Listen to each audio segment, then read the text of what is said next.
I saw a post by goddamn D.L. Hughley, funny king of comedy, laughing all the goddamn time. D.L. Hughley made a post. I'm about to read the thread that D.L. Hughley made because the shit made me sick. It made me, it enraged me to a point that I can't really describe or explain to y'all, you know what I'm saying, how it made me feel. But I'm going to pull it up and show you. I'm going to pull up and show you what D.L. Hughley had the nerve to type on the white man's internet today. This is from the real D.L. Hughley on Threads and on Instagram. D.L. Hughley said, what if black college athletes refuse to sign to schools in states that gerrymander districts to exclude black representation? D.L. Hughley said, what if black college athletes refuse to sign to colleges in the state of Louisiana, in the state of Alabama, in the state of Tennessee? I got a question for D.L. Hughley. Nigga, are you saying we should segregate from white college institutions? Is that the question you just asked in 2026? What if black athletes segregated from white colleges? You know what that would put us, D.L. Hughley? Right back where the fuck we were in 1964, nigga. Which is what the ISUPK been saying since 1969. Because God told us never to integrate with our oppressor. You niggas owe Commandant General Yohana apology, man. You niggas should say, we sorry. We should have listened. We should have heard what the prophets of God were saying.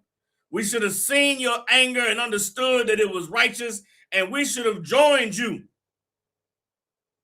Don't come around in 2026 talking about what if we segregate.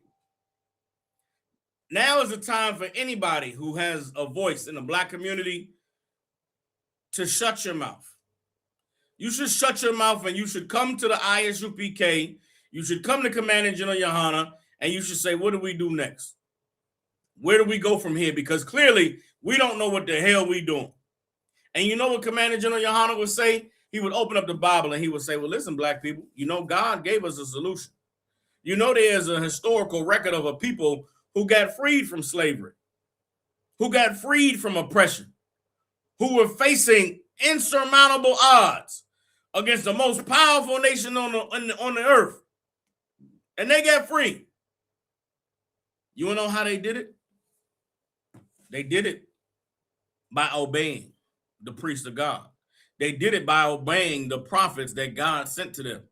They did it by doing what the men of the Lord said to do, and they got delivered. I'm talking about the book of Exodus. I'm talking about the book of Isaiah. I'm talking about the book of Nehemiah, the book of Ezra. I'm talking about First Maccabees, Second Maccabees. This book been around for hundreds of years. We didn't make up this Bible. But in this Bible is solutions for people who find themselves in captivity.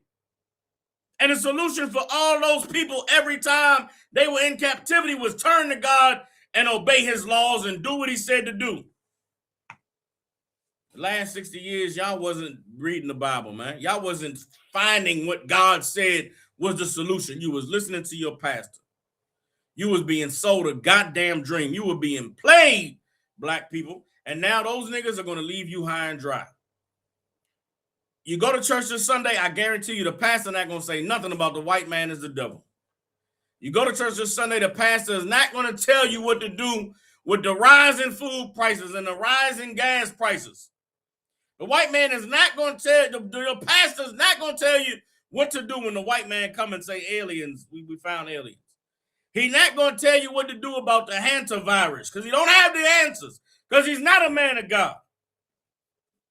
You know who got the answers? Commandant General Yohana has the answers. The Israelite School of Universal Practical Knowledge has the answers. Why? Because we are the righteous priests and prophets of God that know the Most High's word. And we know the solutions that God gave us. And now is the time for us to take heed to what the Lord said before the time is out. Before these devils begin to accomplish the next phase of their plan, black, Latino, Native American Indians, West Indians, brothers and sisters in the Caribbean, you must turn to the Most High God of Israel and pray and seek his face and become the people he called us to be.